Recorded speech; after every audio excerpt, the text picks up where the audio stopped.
exciting thing. So Orbitz turned 20 years old this summer, which is super exciting. And we really have a longstanding history of supporting the community.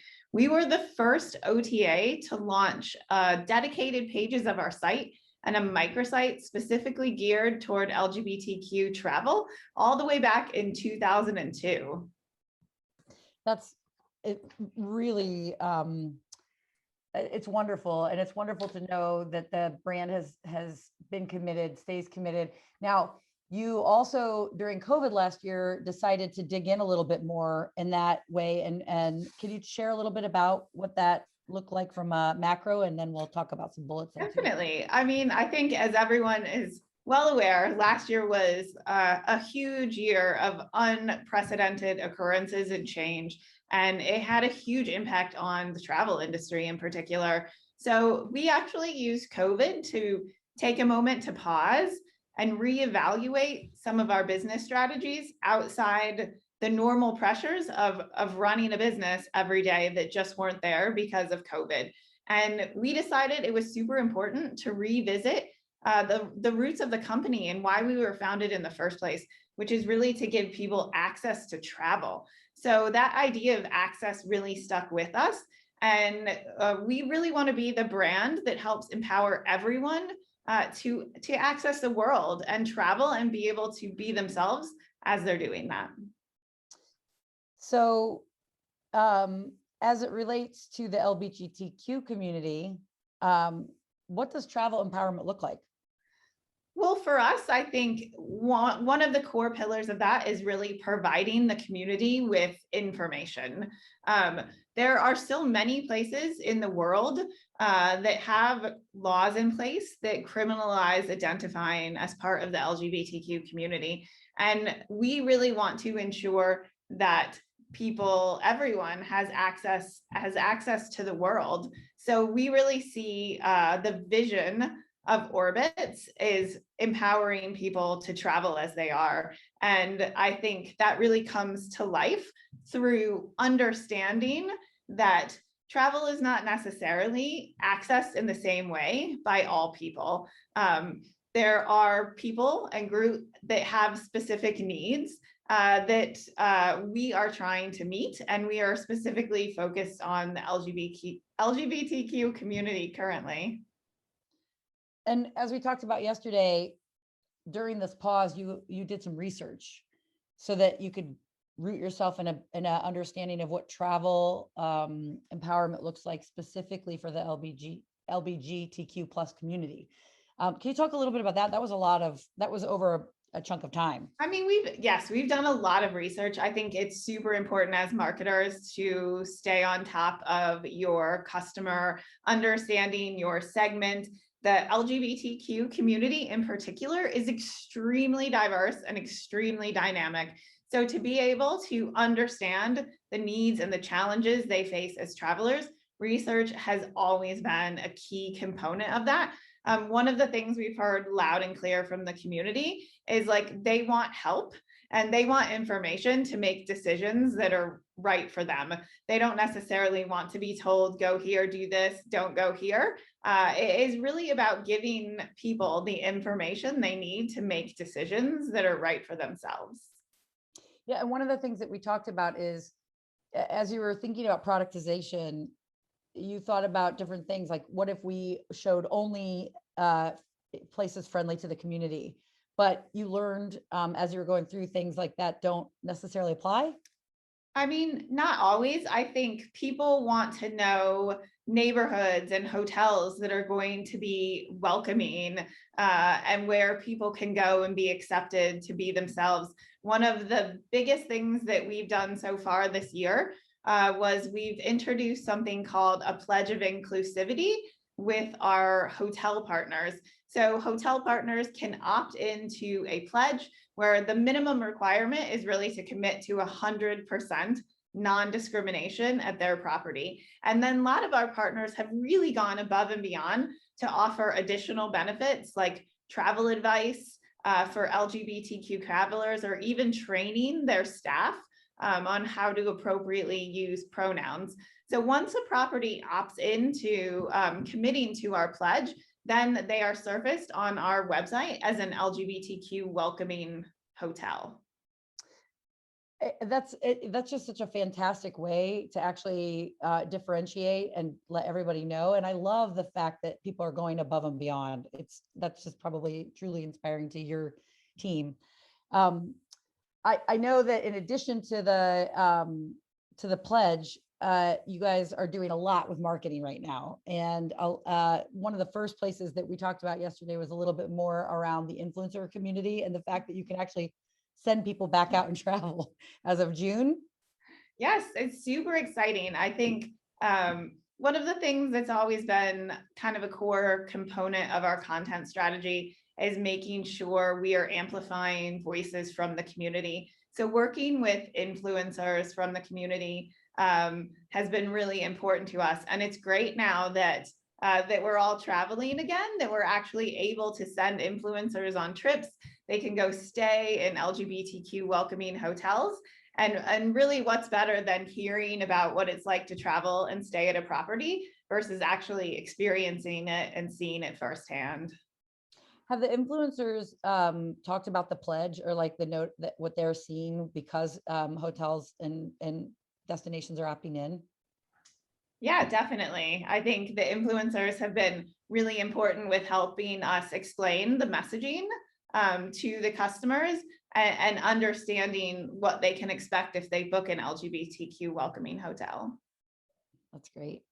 And in terms of marketing and advertising, obviously this has been a big year for you with a new campaign. You want to talk about that?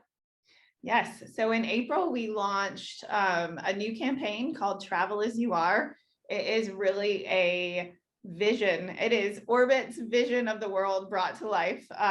It's really about being yourself, traveling as you are. I think it was really exciting process getting to make this creative. We specifically knew from the very beginning that we need to work with the community to bring this to life. We worked with an amazing director named Cass Beard, who's been doing photography and commercials for many, many years, who is a part of the community.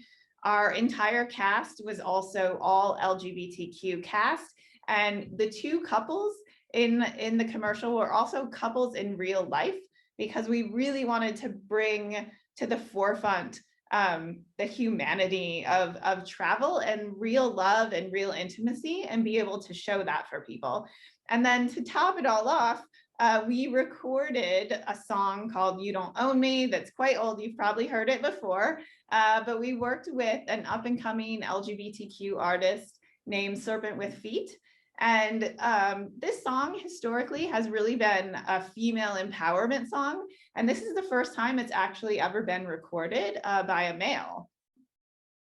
That's really cool. I mean, and what's so great is through the lens of each player you mentioned, the director, through music, et cetera, you're building the campaign itself is going to be as authentic as it could possibly be. So do you have anything else about that experience as you guys were building that out that you think the community would be interested in? I mean, I think for us, authentically representing the community was of like the utmost importance. We also did some research earlier this year about representation in the media. And we found that 2/3 of the LGBTQ community in America actually feels that representation in media is greatly lacking. And less than 30% of them can remember growing up and seeing people that they felt they could relate to in media. So we felt it's really important to make sure that the community is represented and visible. Yeah, absolutely. I mean, I guess it's not a super surprising statistic, but it's probably one that on paper just reinforces how absolutely important it is to have representation everywhere. So it's fantastic. How do you feel like I mean, we talked a little bit about the platform itself being really 360. Can you describe how you feel about that in terms of your overall approach? Sure. I mean, I think our overall approach is really to think about the brands kind of in a top-down way. Like the Orbitz brand itself is really anchored in this idea of of empowering people to be themselves. And travel is such a force for good in the world. And it was interesting timing. We were going through COVID. No one was traveling. We were on lockdowns. We had never really experienced anything like this before. And I think it makes you kind of value the experiences you have even more. Travel lets us experience new places, meet new people, experience new culture. So I think for us, like those values are really at the topmost of what the brand believes in. And then we try and pull that all the way down through everything we do, through the information that we have, on our website, through the booking experience, through the marketing, through our social media and PR. We're really trying to align everything behind that kind of strategic lens. Yeah, and even including paid support, right? We talked a little bit about that specifically so that you can give a couple comments on that dual approach. So that 360 in and out of the platform. Right. So because we are really focused on LGBTQ community, we have really had to take kind of a dual approach to how we target and serve up our advertising. So obviously we have worked to do addressable media. We do a lot of online video and connected TV and working with partners that have great third-party data to help us really find our customers. But at the same time, it's also super important for us to show up in places that are specific for and by the community. So showing up on LGBTQ media publishers, ensuring that we are also putting our media dollars back into platforms that give information and news specific to the community. Yeah, and you talk a little bit about the same thing for paid social or for social. How does that look from your lens in terms of paid advertising? Paid social is probably one of the easier places to target because most people are pretty open about who they are on social media, who they're following, and it's a little bit easier to target on social because there is such a vast amount of data available, especially through Facebook, Instagram. So that's not as big of a challenge. Yep. And then another part of the discussion that we had is around the transparency that you're a business, but that at the same time, you're really, really in support of the community every possible way, including giving back, not just through paid media, not just through talent that you're hiring, but also through charity. Yeah, that is very true. I think it's important for us as a brand to not only help the LGBTQ community from a travel perspective, but to also make sure that we are making donations to charities that can help do other good things in the world. So a great example of this is one of the things we did for Pride Month this year was running what we called signs of support across our Instagram. So we posted kind of bold statements to show signs of support for the community. But in order to also let people know that we're not just like throwing a message out into the world, we definitely backed these up with donations to charities that can actually help drive good and change in the world. And we have quite a big roster of charity partners that we've worked with. The Trevor Project, the Stonewall Foundation, the Black Trans Travel Fund. Yeah, that is on the site, the roster is large. And so if anybody wants to donate, please do. All great causes. So we've talked a lot about what you are doing as a business. For you personally, if you could summarize how you feel about this work and what you've been doing for the past year, how would you describe your experience? I love it. I think I love the direction that we've taken the brand. I love being able to come to work every day and feel like I'm actually doing something that helps the world, that's putting good out there. I think the creative that we did for Travel As You Are is probably some of the best creative that I've ever been able to be a part of in my entire career. And I'm extremely, extremely proud of the statements and the positions on the world that we've been able to take as a brand. You can feel the enthusiasm, and I think it's fantastic. What's one of the number one things that you can tell other marketers that they should consider as it relates to the community? Like, you've learned a lot. That's a ton of research. I think there's really two really, really important things for me. And one is you have to understand your audience, and you have to do research, talk to people from the community. You really have to engage the people that you're trying to target when you're making decisions, especially if your team is more comprised of allies and people that might not sit directly in the community. And then I think the other thing that's super important is to really think about representation and how you can use your brand's platform to give a voice for causes or communities that might not normally be visible. What can you do to use your platform to help amplify other voices? And when we think about representation, making sure we're thinking about it in an authentic way, not falling into stereotypes or assumptions or what you think you might know about people. Really, really ensuring that what you're doing is authentic. Yeah, you can't just put a rainbow on things and move on, right? That's that minimized approach that is starting to be very obvious to people. And so you're embracing every tenant in your business at the marketing level, at the creative level, at content creation, et cetera, and bringing in true voices. And I think that's extremely important if you're going to be in a business that's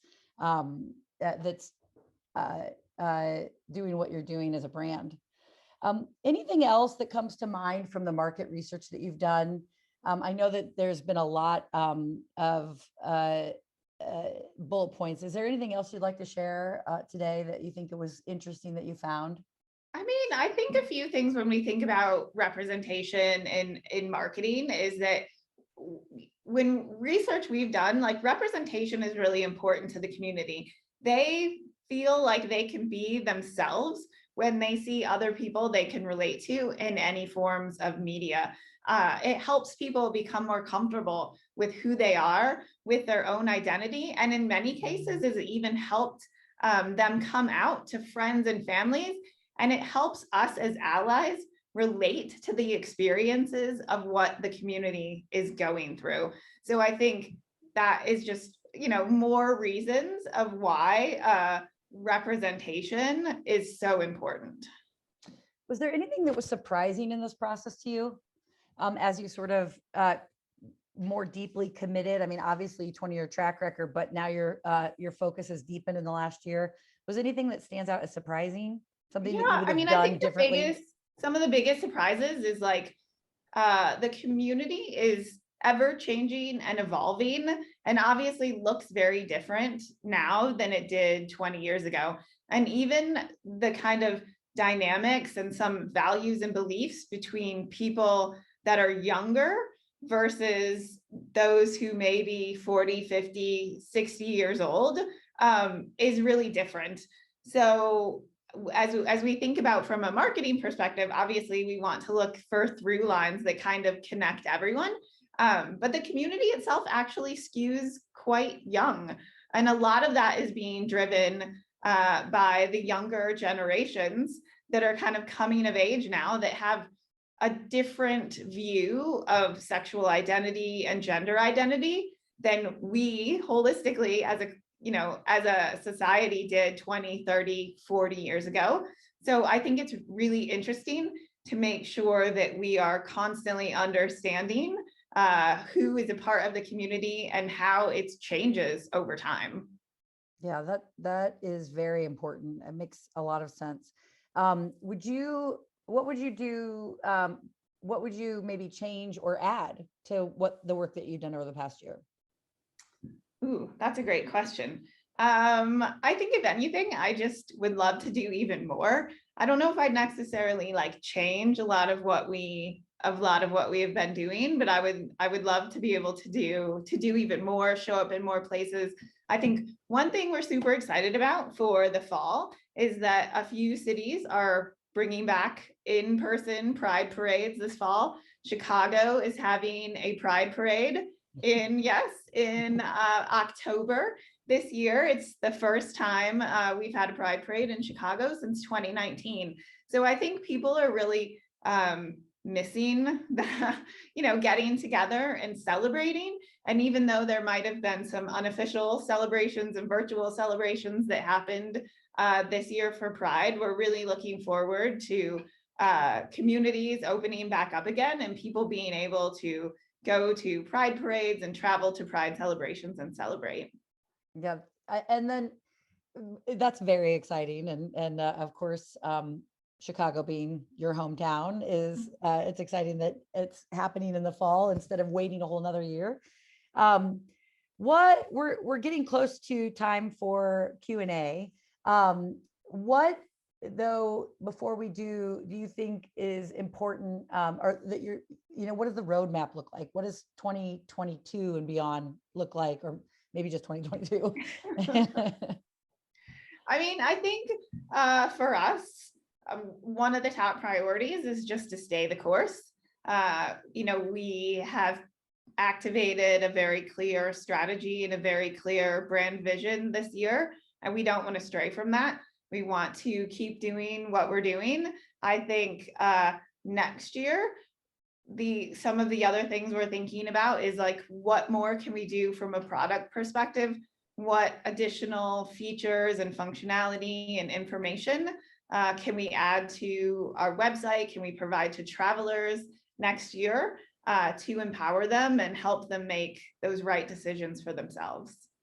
And given your relationship with the hotels, it just occurred to me, like, do you have people staffed internally that are helping like onboard hotels for the pledge? Like, how does that, did you automate that? How does that actually work from just a business function?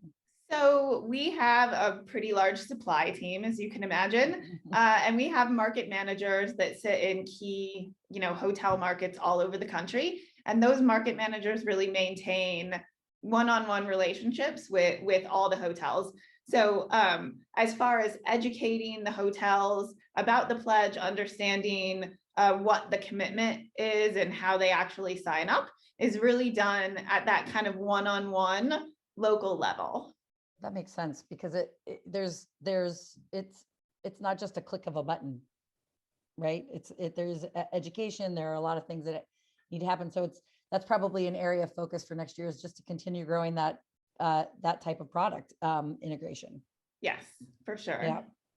Okay. So before we do Q&A, do you have any other thoughts or anything you want to add as a little bit of a wrap up?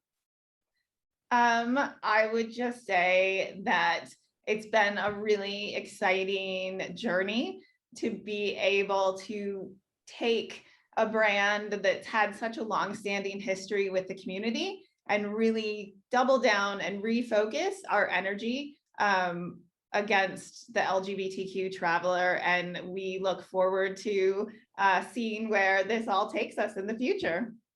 Absolutely. And obviously, lots to support here. You've talked about a lot of different things, including the focus on charity. This has just been, I think, really interesting to hear about how research is working for you and how you really rooted yourselves in it. And it's created this very authentic approach to the marketplace. So, kudos to you and your team. It's very exciting work. And I think that there's just going to be so much more interesting things to come. Thank you. So I just want to open up for Q&A and see if we have anything from the community and from the Brand Innovator community, and we can also just chat if we don't get any questions coming in. Sure. Before we've got first question, and it's from Andrew. It says, Carey, as a brand that's lived and breathed LGBTQ marketing for 20 plus years, what advice do you have to other marketers for how to engage the community all year round, not just during Pride? That's like a great question. And I think that's something that's obviously like super important. I think Pride is a very specific time of year to celebrate the community, and also remember kind of the history of how Pride came to be, which was really more out of protest than celebration. It really is something that came from activism.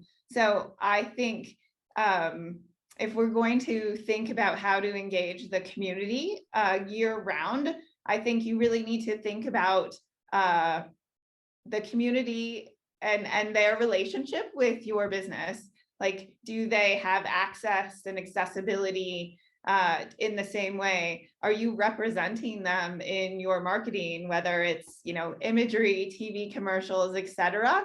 I would encourage you to evaluate the language that you're using when you speak, when the copy on your website, making sure the language is inclusive. I think there's a lot of things that you can do year round that really show your allyship with the community. I think thinking about things like pronouns, is there a way people can share their pronouns if there's like a registration component to your site? Do you ask people for gender? Do you have a non-binary gender option? I think there's a lot of things that we can be doing that really show the LGBTQ community that we understand them and we understand their needs might be slightly different. That's a great answer. And also really just good tactical things to be thinking about. If, quite simply, if you still have only 2 genders on any kind of registration, make sure you're being inclusive and adding that in, right? Yeah. Do we have any other questions from the audience? We'll give it 1 second here. I just keep thinking about your, as you build a full content strategy, it's just a little bit more of a tactical question about some of the marketing elements, because this is a marketing community. Is there anything that you're doing when you're developing sort of, as the last question just referenced, Pride is the big month, but how do you architect more of an overall content strategy so that you can be supplying content on the site and into the channels, et cetera? I mean, I think we think about it in a few ways. So obviously we kind of have our brand promise, the kind of ultimate brand strategy that we're leading up to, that the brand ladders up to. We have various pillars or like reasons to believe that support that. So we kind of make sure those things are woven into a lot of our different content. We also definitely take a look at the calendar and make sure we are aware of specific moments in time, cultural moments, current events, things that are happening, and we're tapped into that. An example is October is LGBTQ History Month. So we will definitely, across some of our marketing channels, social media, we will be doing things to help tell the story of the history of the community and our support for them. So I think it's a bit of knowing your brand, what sets you apart, what makes you different, and also making sure that you understand what's happening and not doing that in isolation, right? You need to also understand what's going on in the world around you, the culture, the current events. Yeah, that makes perfect sense. We do have another question. Now that international travel is picking up again in a big way, what are you seeing as some of the most popular destinations amongst the LGBTQ plus community? Oh, that is a great question. So I would say it is picking up again. It's definitely not normalized post-COVID yet. I think one really interesting fact about the LGBTQ traveler in particular is they are more likely to travel internationally and more likely to own a passport than the regular US traveler. So these are travelers that really seek out culture when they travel. So I think Europe is always, a big hot spot. I think Europe is also a place that's definitely starting to open up and welcome back American travelers. And any other big destinations?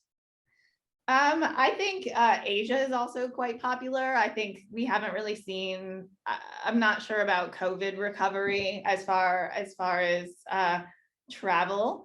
Mexico is also great, an international spot that's a lot quicker to go to. Yeah.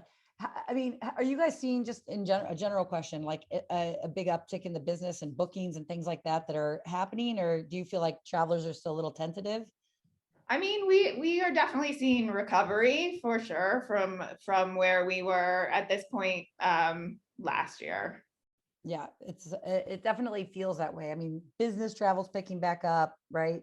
Not You've crazy, been but traveling. I've been traveling, yes, and I booked through Orbitz. Yeah, I think it's interesting because it's sort of like we're still watching the news, right? I know I am. Like we just had a team event. And now we're kind of keeping an eye on what's happening as it relates to any kind of surges or things like that. But I think people are generally excited to get back out and feeling the freedom. And I also have been traveling personally. I'm traveling soon. And on a personal level, I'm like, I know for me, it's just feels good to be normal again. It definitely does. It Yeah. definitely does. So any other thoughts on destinations or travel or anything that you see in terms of research there? Not anything on destinations or really research that I'm kind of prepared to speak to at the moment.